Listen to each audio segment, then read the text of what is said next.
Hi, this is Bill Wood with Discipline Trading Decisions. Time for the weekend update for the S&P 500. But first, trading futures, options on futures, and retail off-exchange foreign currency transactions involves substantial risk of loss and is not suitable for all investors. Past performance is not indicative of future results.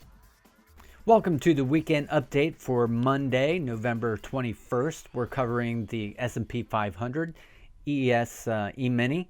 So let's take a look at the monthly chart. On the monthly chart, we're obviously in an uptrend. We looked like we were starting to roll over, and it found some buyers here at the bottom Andrew's pitchfork line. Now it looks like the target is new highs. It's going to be very interesting to see what it does up here. You can see here that we had some big reversal bars, kind of like what we had here and even here, and it came up just about to the highs, and you thought for sure it was going to break the highs, and it just rolled over. Came up here again, came up to the highs, and I think it made a new high here, but so we're right at the highs again, and but momentum has definitely slowed down. So we'll see if we can break the highs, and if we do we take off from there, or do we immediately come back into balance? This is the daily chart. It looks like we're extended. That can happen for quite a long period of time. We had this center median line here that at first it had a hard time closing above. Now it's closed above it and it's kind of resting on top of it. So I'm going to see if it comes back underneath it. It may need to sell off some of these longs before it goes up again. That's if it does make a new high.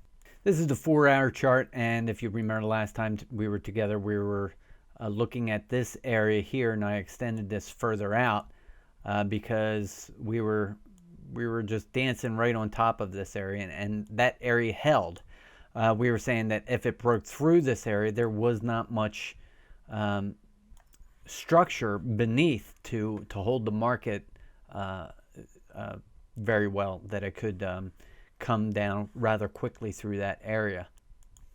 So again, very interesting, close to this high. We're not at new highs yet, and looks like we're creating a ending diagonal. So we'll see what it does here. You can see that it's been respecting this upper median line. So the question is this week, can we make new highs, or do we need to pull back? And then if we pull back and we get under these levels here, there's not a lot of structure to keep this market from coming all the way down here. On the market profile, again, if we get under 2150, there's not a lot of structure until we get down to, I don't know, maybe could actually get down to 2100. We've had a lot of momentum through here, and then the momentum has just kind of dried up, and we've just been balancing each day. We've been one time framing, 1, 2, I can't really tell on this one. Maybe that's 1, 2, 3, 4, 5, 6, 7 days. How long can that continue before it pulls back? And then once you start doing something like this, where you're pushing against the top, pushing against the top, pushing against the top, and you get everybody long, and you look around, there's nobody left to push it, then that's when the market decides to retrace and liquidate some of those longs. So bottom line is, you'd think that the target is new highs, and I have believed that was going to happen for a long time now. But here's just some arguments for a pullback before that happens. So you had this day here, you had 2 distributions. It filled in these single prints, and this is a very prominent point of control. Generally, these prominent points of control are revisited. So the market comes up and has a poor high up here. Generally, those like to be repaired. And what do we have this day? It did repair that poor high, left the selling tail up here, and it has a poor low. So poor lows are generally repaired, generally like to be repaired. So that would mean that it would be below this level. So you have a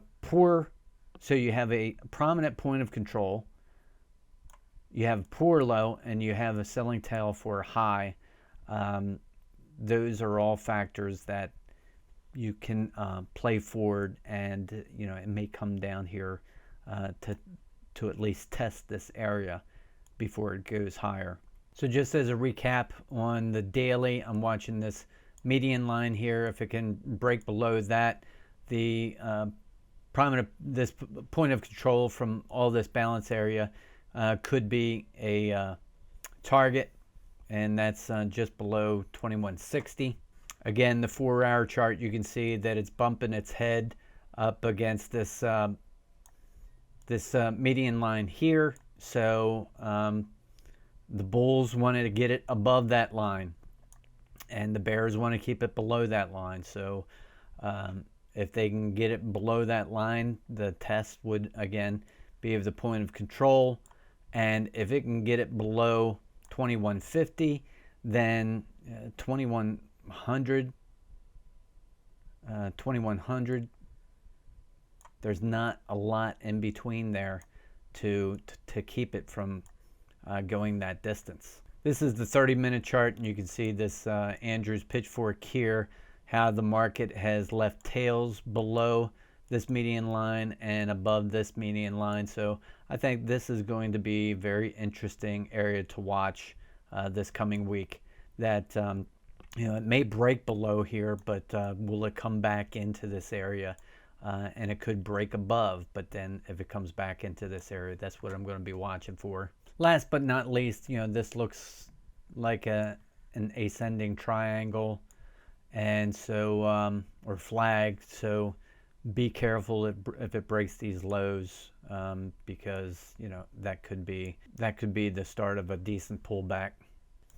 So that's what I have for today. This is Bill Wood, and if you're watching this anywhere other than my blog at disciplinedtradingdecisions.com, please go there now and check out our other resources. And while you're there, sign up for our weekly newsletter, and you can have videos like this sent directly to your inbox.